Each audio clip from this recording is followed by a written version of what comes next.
నేను ఒక సర్ప్రైజ్ విన్నానండి. ఏంటంటే నిన్న సౌజన్య తెనాలి వెళ్ళి ఫోన్ చేసింది.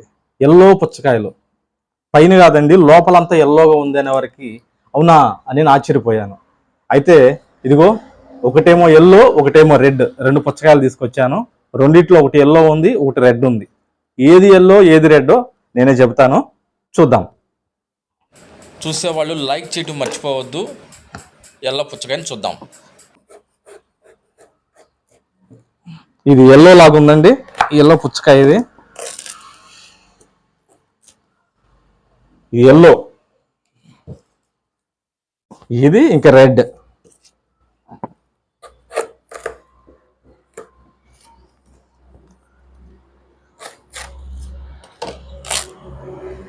ఇది రెడ్, చూసారు కదా.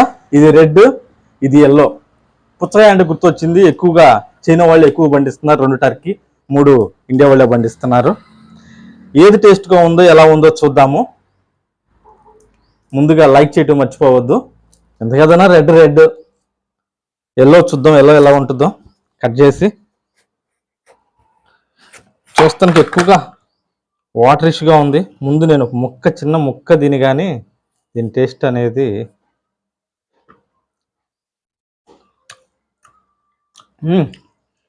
బాగుందండి.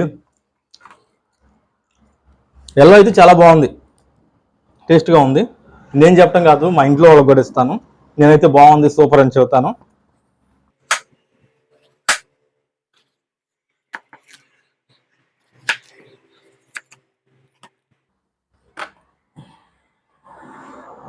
ఇది ఎల్లో, రెడ్ కూడా కట్ చేస్తున్నాను.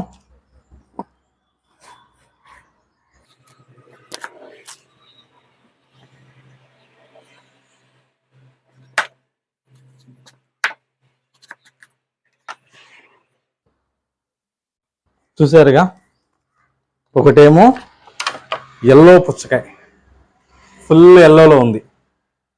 ఒకటేమో రెడ్. ఏది టేస్ట్కి ఎలా ఉందో చూద్దాము. పుచ్చకాయ అంటే గుర్తొచ్చింది, సమ్మర్లో ఎక్కువగా తినే కాయ ఏదైనా ఉందంటే వాటర్ మెలన్. పుచ్చకాయ పుచ్చకాయ ఎక్కువగా తింటే గుండెకి మేలు చేస్తుంది, శరీరానికి కూడా ఆరోగ్యం.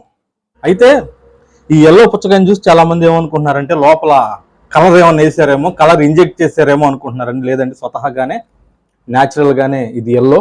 ఇది ఏ విధంగా అయితే ఈ రెడ్ ఆ విధంగా ఇది ఎల్లో వచ్చింది. టేస్ట్ చూద్దాము, మా ఇంట్లో మా నాన్నకి ఇస్తాను.